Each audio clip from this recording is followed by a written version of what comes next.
Sa ganda mong taglay, sila'y maaakit kapag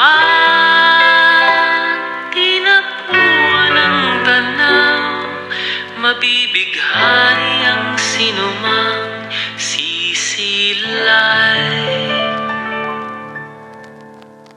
¿Quién es ella? La Bulaqueña. Wari mo ay buhay na obra, hinaling tulad kay Maria Clara. Sino ka ba sa buhay ni Luna? ¿Quién es ella? La Bulaqueña. Larawan ng dalagang Pilipina. Sa barot sayang, walang kaparis. Taglay mo ay gandang walang kawangis. Isang mahiwagang dilag na ang ngalan ay di ko alam. Sino ka nga bala, Bulaqueña? Kailan kaya kita makikilala? ¿Quién es ella? La Bulaqueña. Wari mo ay buhay na obra, hinaling tulad kay Maria Clara. Sino ka ba sa buhay ni Luna?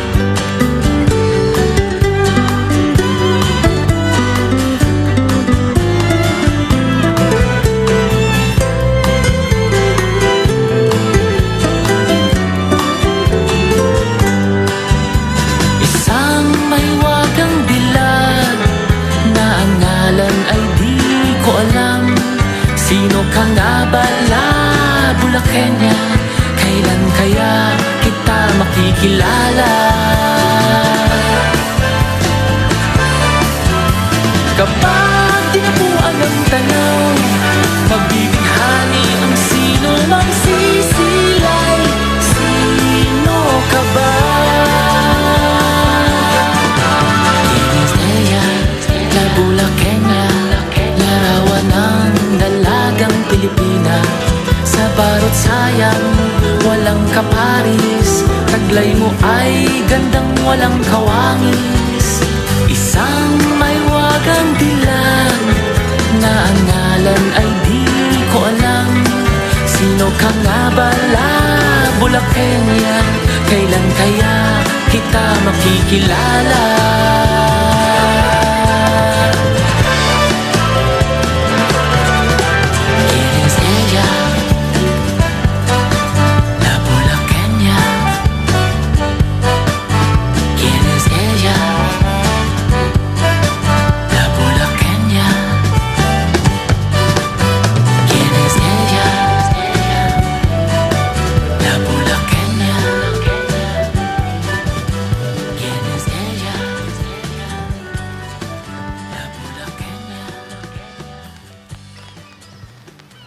Habang naglalayag ang bangka ni Elias at Ibarra, ay napakwento si Elias tungkol sa pinagdaanan ng kanyang mga nuno sa kamay ng mga makakapangyarihang tao.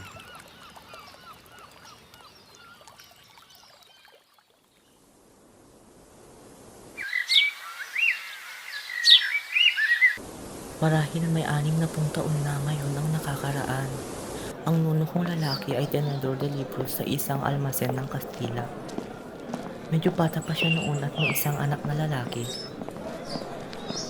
Isang araw ay nasunog ang bahay kalakal at mula rito ay nadamay pa ang mga katabing gusali.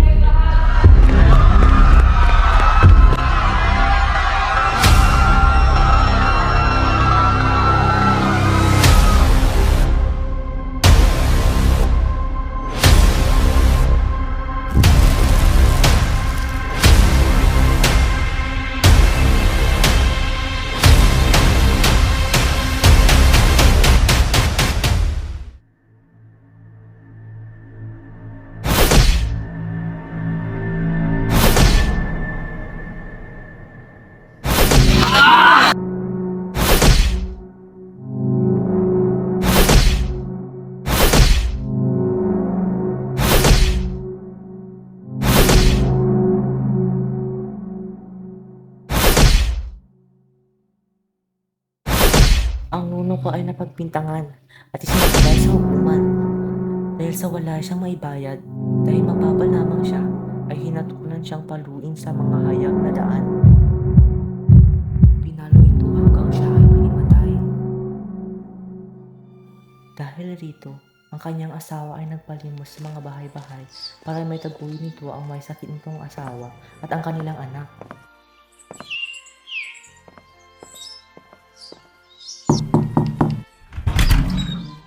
Magandang umaga po. Palimos po kahit kunting tulong lang po para sa aking anak at asawa na may sakit. Ay! Huwag mo akong lapitan, babae ka! At hindi ako tumutulong sa isang asawa ng manlulog! Sige na po. Ito ay laging tinataboy at siya ay pagod na pagod na. Ginawa niya ang lahat pero hindi pa rin ito sapat para suportahan ang kanyang pamilya.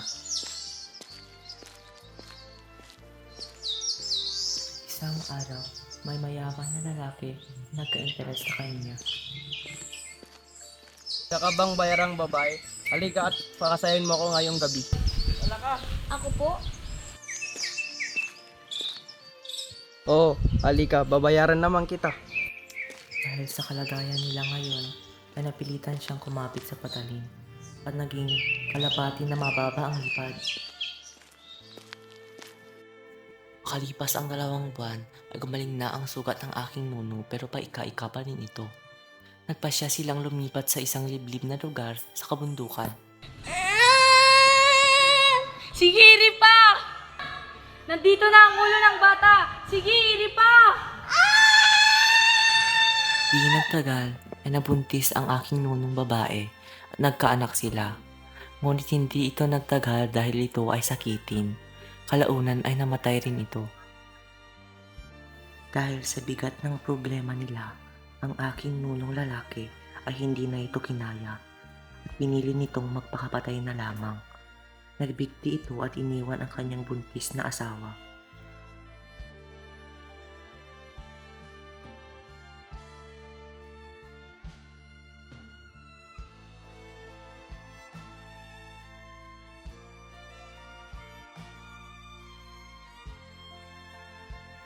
Makalipas ang ilang taon ay lumaki na ang anak ng aking nuno at ang panganay sa kanila ay pinangalan ng Balat. Lahat ng tao ay natatakot kahit marinig pa lang ang kanyang pangalan. Ginawa nitong misyon na pagbayarin ang mga umapi sa kanila. At ang bunso'y tinawag na lamang na anak ng kanyang ina dahil sa kanyang kabutihan.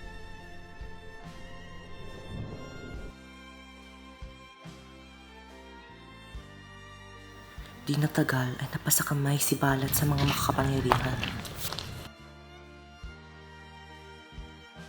At natagpuan ng bunsong kapatid nito ang kanilang ina na naliligo sa kanyang sariling dugo. At si Balat naman ay wala na ring buhay at pinugutan ang ulo nito.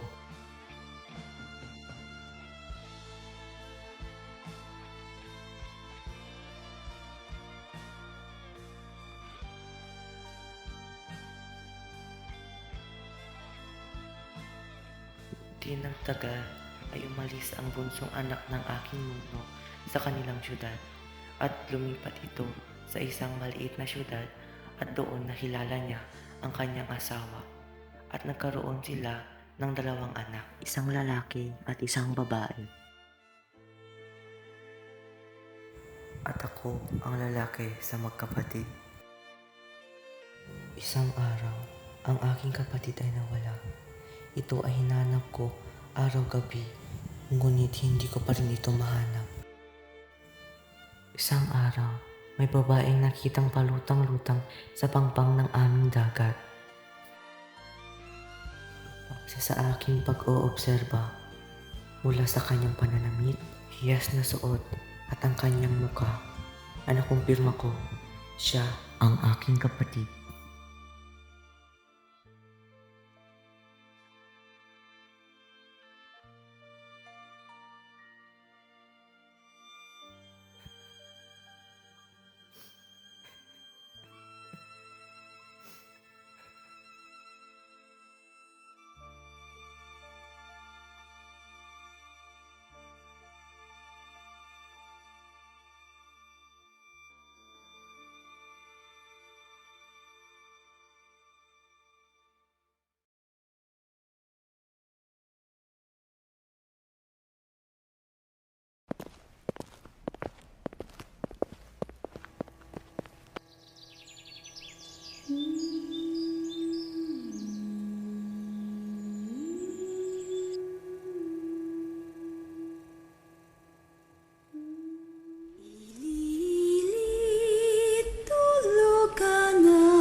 Balisa si Linares at nawalan ng kibo dahil sa liham na tinanggap nito mula sa kanyang pinsan na si Doña Victorina.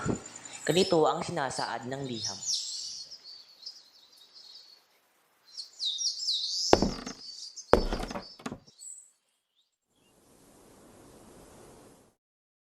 Mahal kong pinsan, sa loob ng 3 araw ay kailangan malaman ko kung hinahamon mo na ang Alperes. Kapag natapos ang taning na araw ay umasa kang maibabatid ni Kapitan Tiago na ikaw ay hindi naging kalihim. Hindi nakasama ni General Martinez sa anumang kasayahan at hindi mo mabibiro si Canovas. Ipagtatapat ko kay Clarita ang iyong lihim at hindi rin kita bibigyan ng kwarta. Ang lahat ng hihilingin mo ay pagkakaloob ko sa iyo kapag kinalaban mo na ang Alperes. Hindi ako tatanggap ng iyong paumanhin na dahilan. Ang pinsan mong nagmamahal sa iyo ng buong puso. Victorina de los Reyes de Espadaña, Sampaloc, Lunes, 7 ng gabi. Dinatnan siya ni Padre Salvi sa ganitong pagmumuni. Mapapansin sa labi ni Padre Salvi ang isang mahiwagang ngiti. Matapos patiin si Linares, ay nag-usap silang dalawa ng saglit lamang.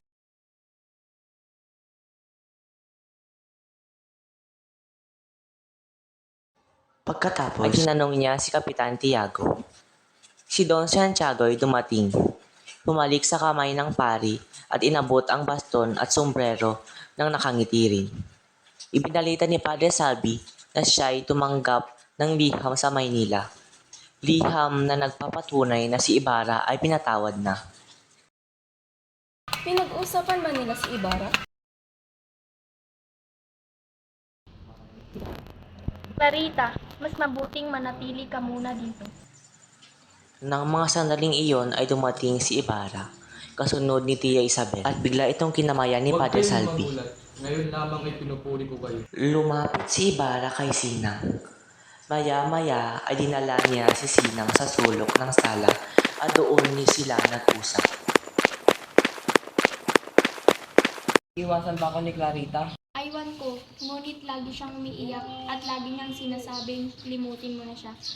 Nais ipakasal ni Kapitan Tiago at Padre Damaso si Clarita, pero ayaw ni Maria. Malamig ang simoy ng hangin at madilim ang gabi. Nagpapahiwatig ng nalalapit na Disyembre. Samantalang, 3 anino ang paanas na nag-uusap sa pinto ng libingan. Nakausap mo ba si Elias? Hindi, ngunit kasama natin siya sapagkat may utang na loob siya kay Ginoong Ibarra. Sumama ako dahil ang asawa ko ay pinagamaligid ng Ibarra sa Maynila. Sasalakay ako sa kumbento upang makaganti sa kura. Sasalakay naman kami sa kwartel upang masabing ang aming ama ay may anak na lalaki. 5 kaming sasalakay. Sapat na ito ang wika ni Ginoong Ibarra. 20 raw kami. Natigil ang usapan nang may narinig silang dumating. Hiwalay tayong lahat sapagkat ako'y sinusundan. Tanggapin niyo ang mga sandata bukas at sa gabi gagawin ang paglusob. Sabihin niyo ang mga katagang, mabuhay si Ginoong Ibarra. Masusunod, Ginoo!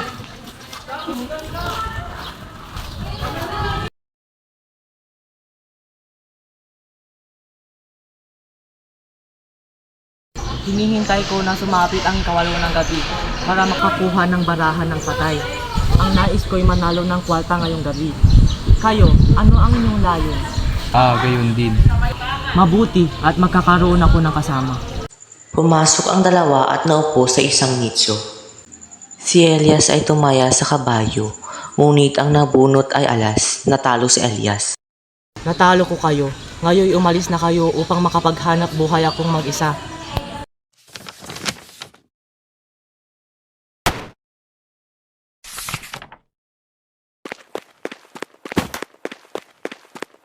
Sunugin niyo lahat ng mga kasulatan na makapipinsala sa inyo.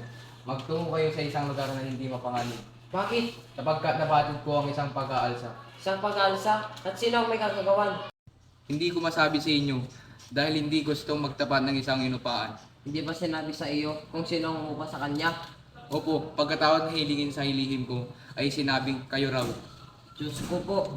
Saan ako paroroon? Ngayon gabi ay hinihintay ako ni Maria Clara. Tinulungan ni Elias si Ibarra na maghanap ng mga kasulatan na makakasira sa kanya. Paminsan-minsan ay tumitigil sila para basahin ito.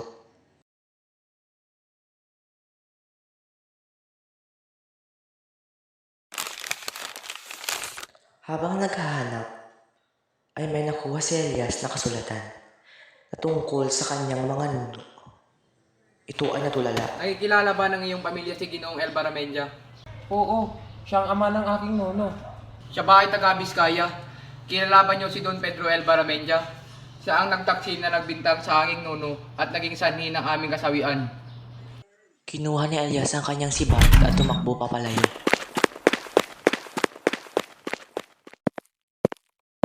Hindi kumain ng hapunan si Maria Clara sapagkat ayaw niyang makaharap sa pagkainan si Linares.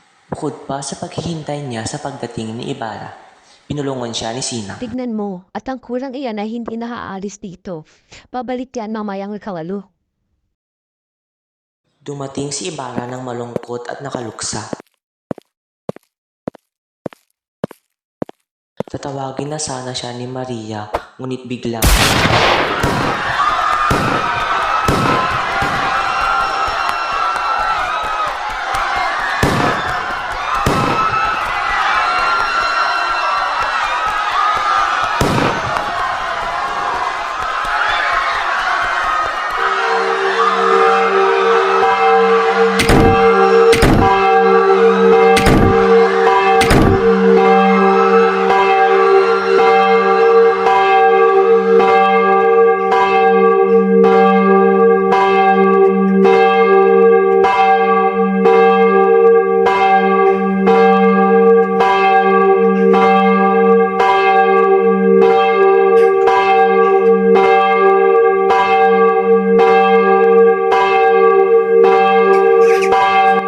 Kapatapos ng umumpisan, huwag ka munang pumalao.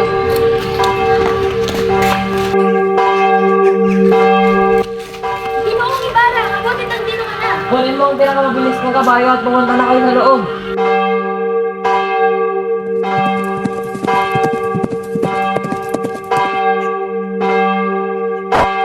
bumalik si Ibarra sa kanyang bahay para kumuha ng mga kagamitan.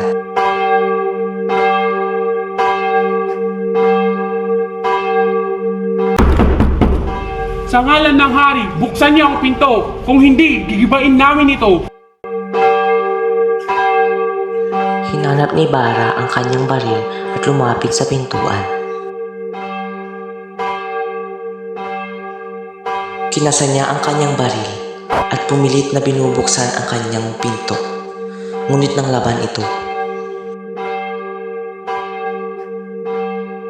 Di kalaunan ay nanglamputin ang kanyang loob at binuksan na ang pinto.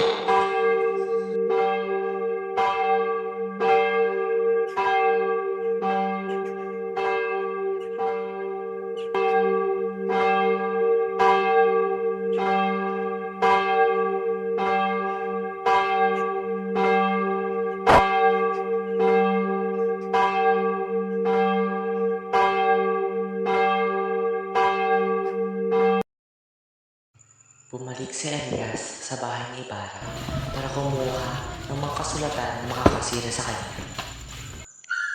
Noong may nakita siyang Guardia Civil na papunta sa kanya, ay wala na siyang nagawa, kundi sunugin lahat ng nasa bahay ni Ibarra.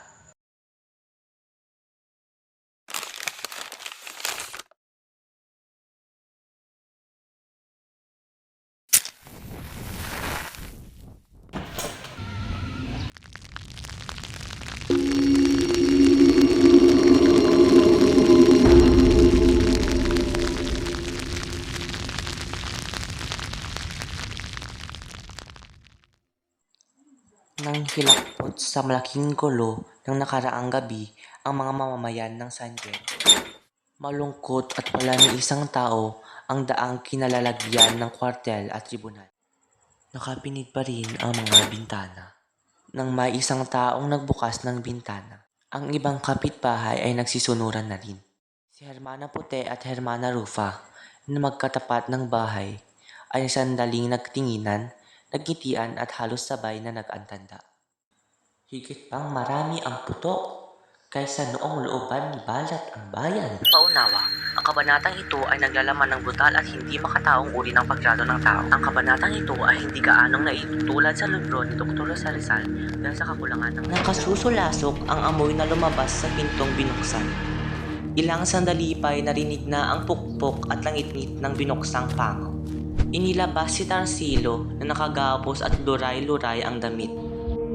Ano ang iyong pangalan? Tarsilo Alisagan po. Ano ang pinangako ni Cristo Noy Ibarra sa paglusob niyo sa kwartel? Kahit kailan po ay hindi siya nakipag-unawaan sa amin. Ang tanging dahilan po ay upang may paghiganti namin ang aming mga ama. Ngayon ay patay niyo na lamang ako sapagkat wala kayong malalaman sa akin.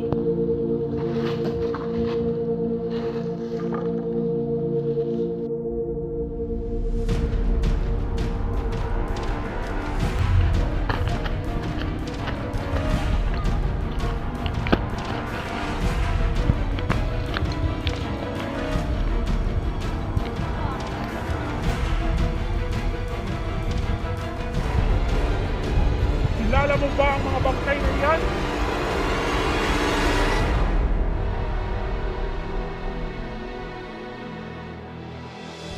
Ang sabi ko, kilala niyo ba ang mga bangkay na iyan? Ayaw niyong umamin.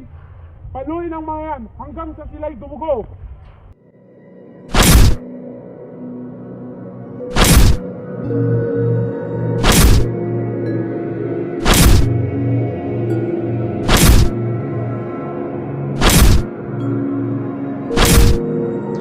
Habang pinapalo si Tarsilo, ay niyakap ang kanyang kapatid sa isang puno. Ito ay nananangis at waring binibilang ang parang tinatanggap ng bilanggo.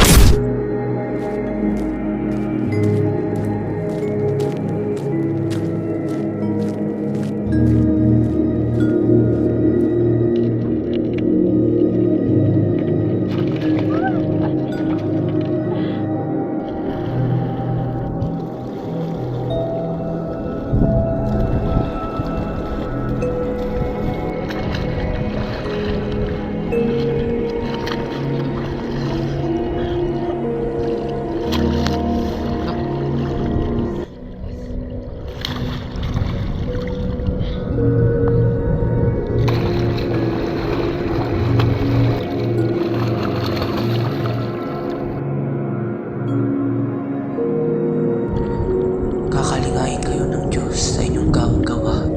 Magkakaganito rin marahil kayo balang araw.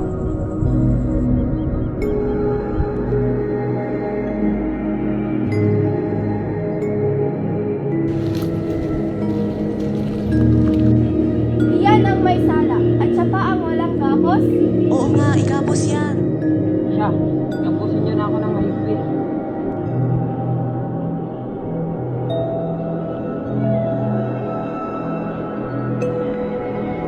Ano ang pagkakasalang nagawa sa inyo ng aking anak at asawa?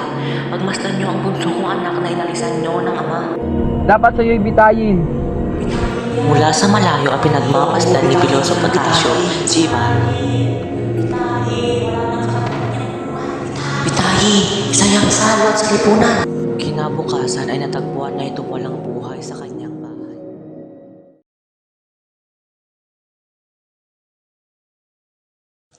Sa isang maaliwalas na bahay sa Tondo at pinangangaralan ni Kapitana Tinchang, si Kapitan Tino. Ay Birhen ng Antipolo! Ay Birhen de Carmen! Ayan na nga ba ang sinasabi ko sa iyo? Di ba sinabi mong anyanyahan ko siyang kumain dito sapagkat mayaman siya? Sinabi ko yan sapagkat wala ka nang ginawa kundi ang pumuri kay Don Crisostomo sa lahat ng oras. Dapat mo sanang inalam. Matagal na pa rin akong nagsikap at nagtipid. Ngayon mawala sa isang iglap lamang ang aking mga pinaghirapang bagay. Naku, kung naging lalaki lamang ako. Hindi mo ba nabasa sa El Diario de Manila na nagsugpo na ang pag-aalsa? Pati na ng kanilang kasabwat ay darapin at parurusahan. Inimbitahan ni Kapitana Tinchang ang pinsan ni Kapitan Tino para humingi ng payo. Naku, pinatawag kita upang hingan ng payo. Nag-aral ka ng Latin at mabuti kang mga tuwiran. Ang mag-asawa ay natahimik upang hintayin ang payo.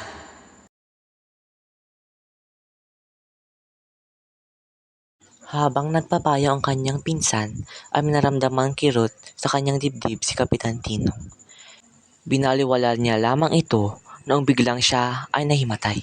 Itay! Itay! Kuha ka ng tubig! Bilisan mo! Nay! Nay! Ito na po! Itay! Tay! Gumising ka, Itay!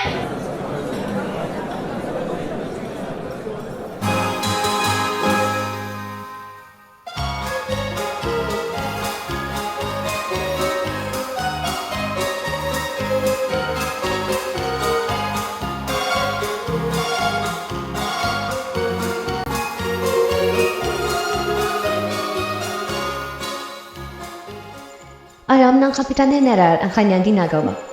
At ayon sa balitay, galit na galit sa ibarang iyan dahil sa mga kabutihang binigay niya. Ay, talagang walang utang na loob ang mga Indio. Alam niyo ba ang aking narinig?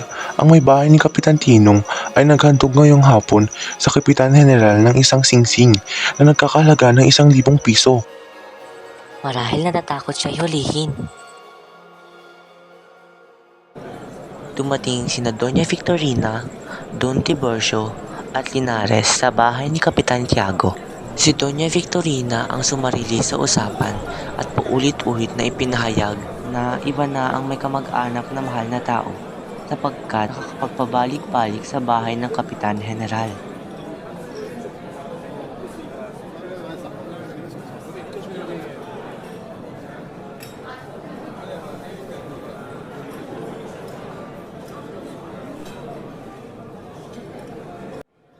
Ay, pinsan. Lubha ka namang malihim. Nalalaman na namin na ikaw ang tagapayo ng general at ayaw niyang malayo sa iyo.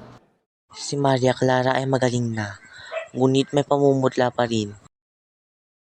Siya ay mabuting alinsunod sa kaugalian at pagkatapos ay ngumiti ng may kalungkutan. Pagkatapos ng kaugalihang pagkakumustahan, ay nagpatuloy na naman si Doña Victorina.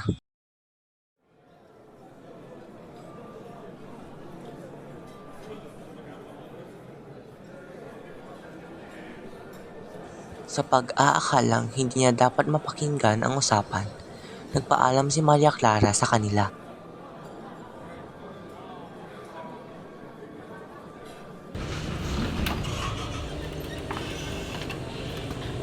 Yan ang marunong. May kahalili ka agad. Maganda nga, ngunit mukhang tanga. Hindi sana ganyan ang piniling lalaki. Sila'y mayaman. Chika, kakisigan na puhunan ng lalaki.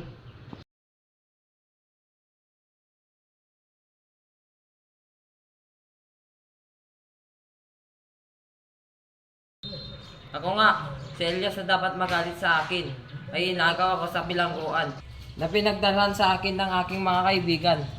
Maria, bago ako lumayo, ibig kong malaman mong pinapatawad na kita. Maging maligaya ka nawa. Paalam. Ibig kong malaman mong ako'y minsan lamang umibig at di ako magiging kaninuman. Kung wala ng pag-ibig at ikaw, ano kaya ang mangyayari sa iyo?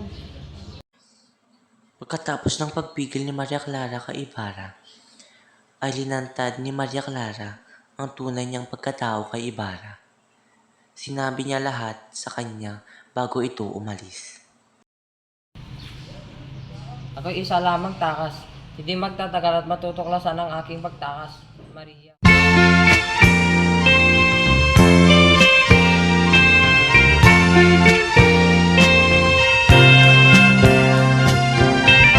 Tayo ay matanda na, sana'y di tayo magbago. Kailanman, nasaan may tuwang pangarap ko. Makuha mo pa kaya ako'y hagkan at yakapin.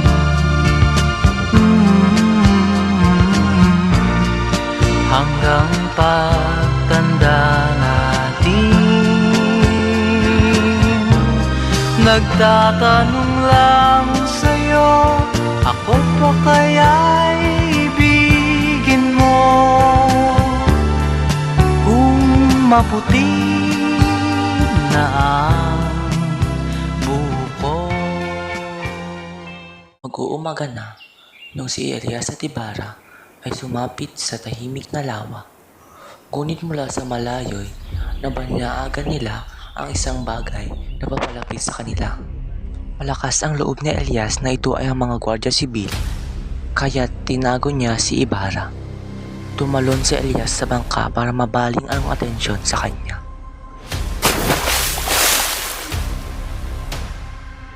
Dalawang gwardya sibil ang umahabol sa kanila. Noong may nakita silang lumalangoy ay pinagbabaril ito hanggang sa nagkulay dugo ang tubig. Nabalitaan ni Maria Clara sa pahayagan ang pagkalunod ni Ibarra sa lawa. Napaiyak ito at parang magugunaw na ang mundo niya. Maya-maya ay biglang dumating si Padre Damaso. Nanggaling pa ito sa lalawigan upang masaksihan ang kasal ni Maria Clara. Ako po ba'y minamahal ninyo? Tulungan ninyo ang aking ama at sirain ang kasunduan ng aking kasal. Isinalaysay ni Maria Clara ang lahat ng huli niyang pagkikita kay Ibarra, maliban sa lihim ng kanyang pagkatao. Si Padre Damaso naman ay napaiyak na parang bata.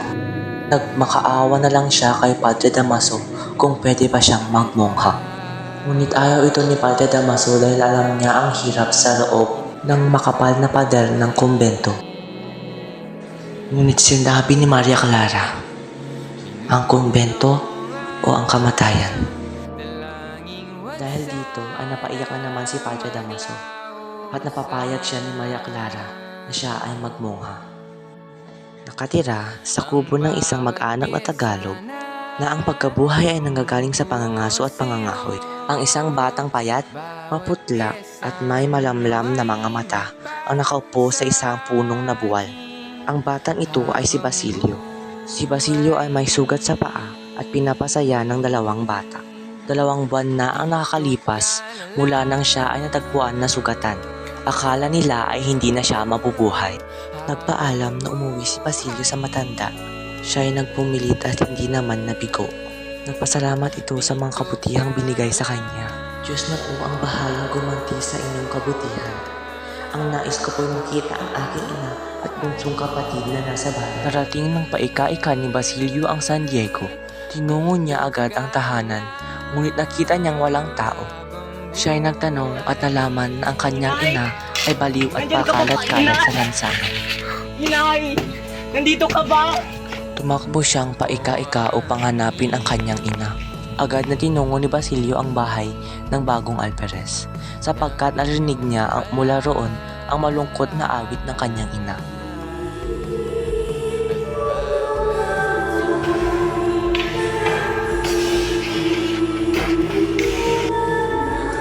Habulin mo si Sisa at pakitin mo na. Bilis! Dahil roon ay tumakbo si Sisa at natakot. Sinundan naman siya ni Basilio at nadapa pa. Si Sisa ay pumasok sa pinto ng libingan ng matandang Kastila na nasa may punong balete. Sinundan siya ni Basilio pero ayaw na bumukas ng pinto. Inatok niya ito ng malakas pero hindi sumasagot si Sisa.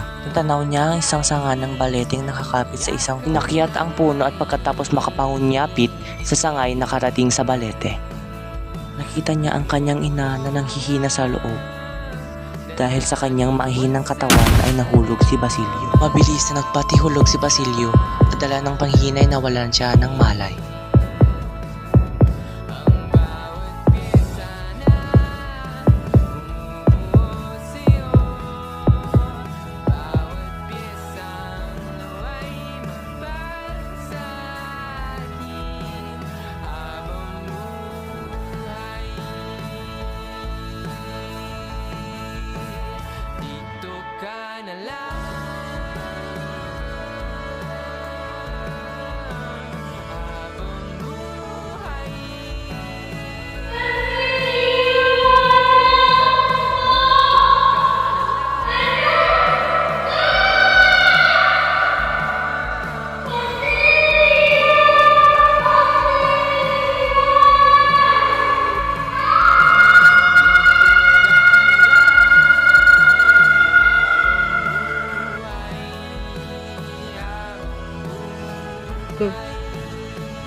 Nay!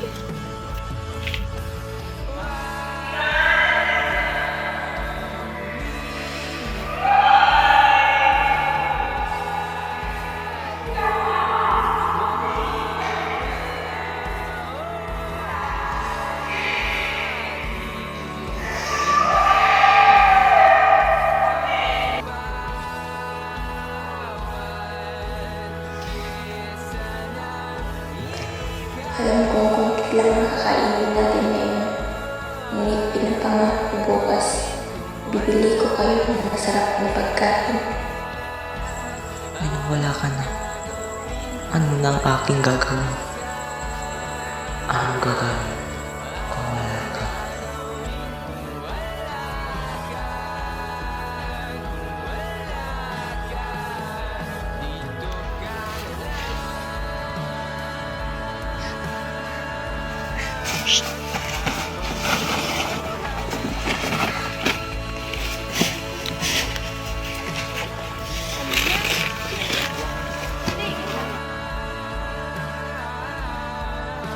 Go!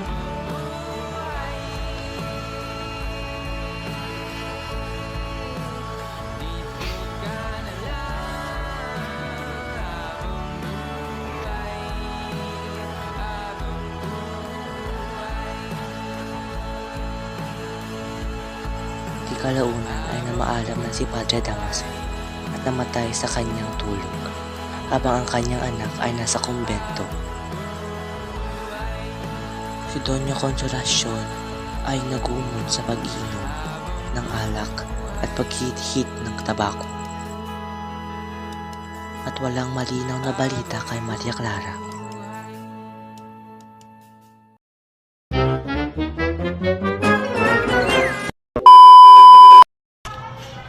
Ikaw, matali mo daw ka.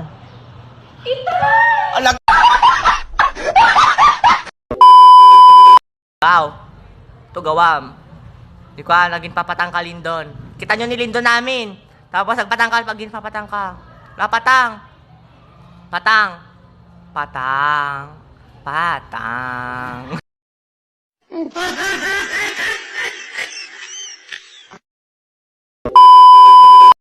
Naku! Pinatawag kita upang hingin ako ng ngingin. Ano?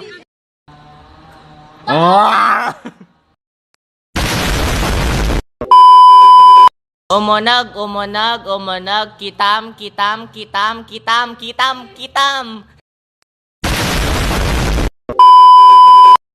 Unag.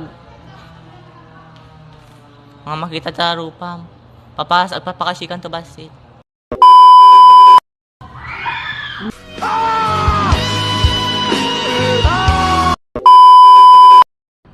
Hindi mo ba nabasa sa Langya yun?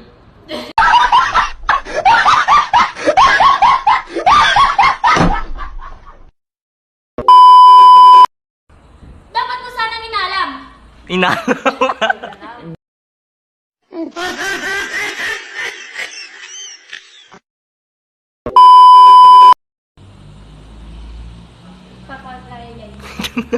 A few moments later. Dapat mo sanang inalam. Matagal na pa rin akong nagsikap at nagtipid.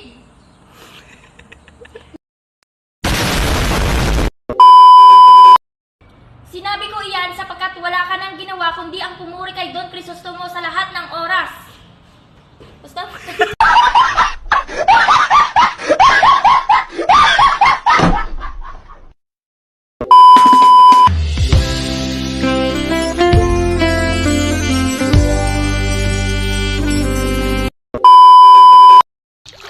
One, two, three, go!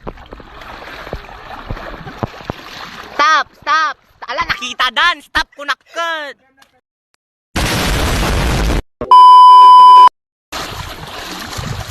Agsisamot! Adayo na yung stone!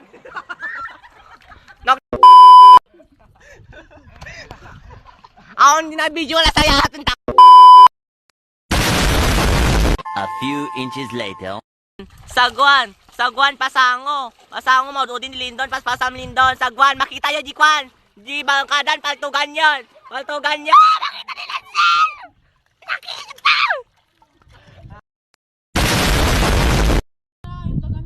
Dingamat niyo! Dapat sa'yo ibitayin. Imagination. Ano ang pagkakasalang nagawa sa inyo ng anak at asawa ko? Pagmasdan mo... Ano?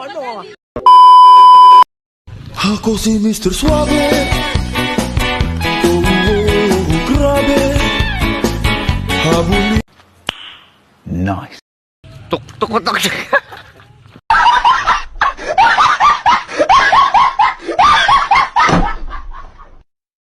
Seconds. Ano ang ipinangato? Kahit kailan po ay hindi siya nakipag... Oh no.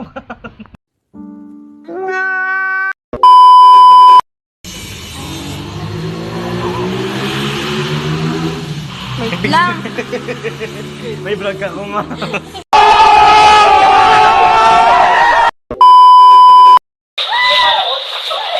Sobli kayo na! Sobli!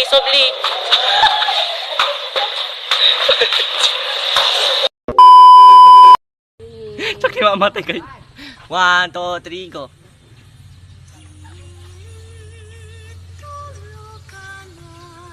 Dakulom mo na. Katatawa ka.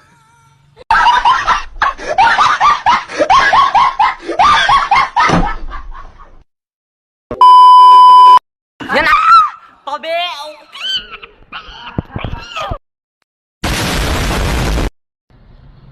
Kapagkat may... Batuan man nila, sir. Batuan. Agbilang ka pa titanlo ko na.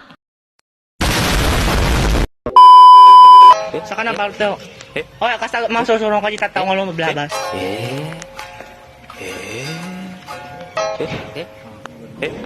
Imagination.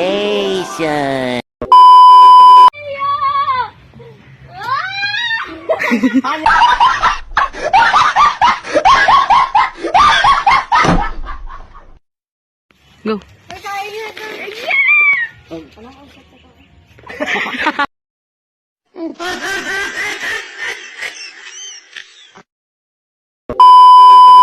Go.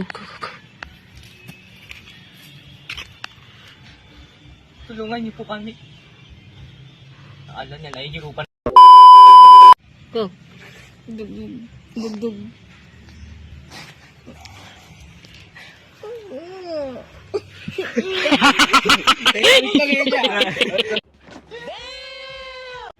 Gising.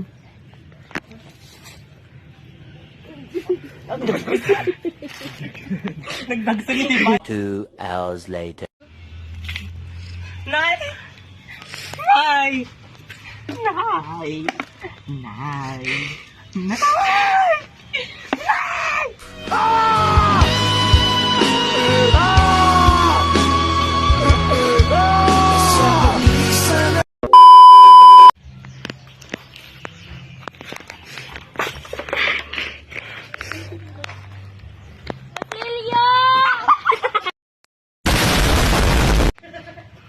Inay!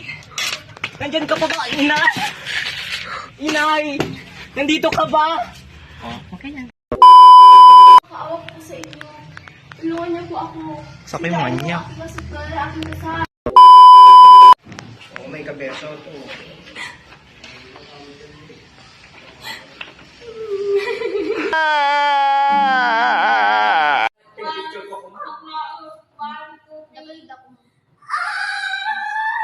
Nandito na ang ulo ng bata! Hindi pa ako nauna!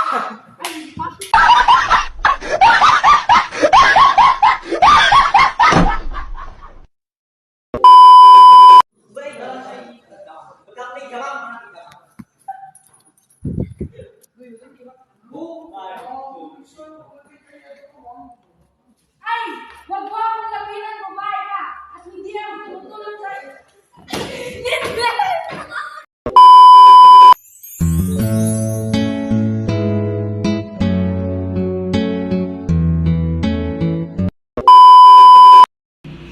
Diyos ko po.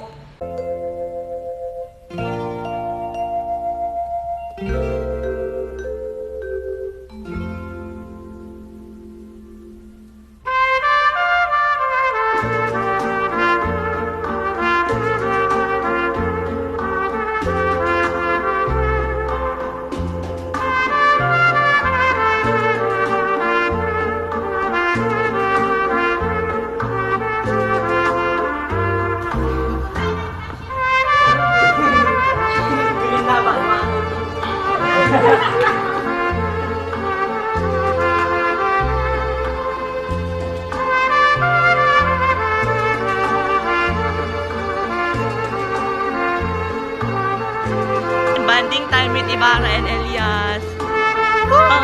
Go lang mga anak. Flat na itatanga. Patay na kang Jared.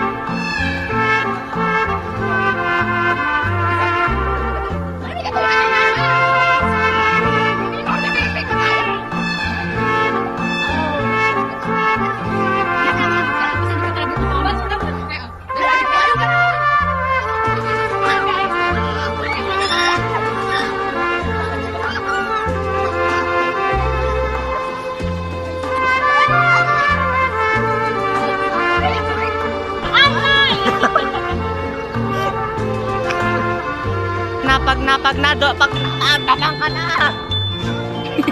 Uy, magtaka niyo please. Hindi ka man na video.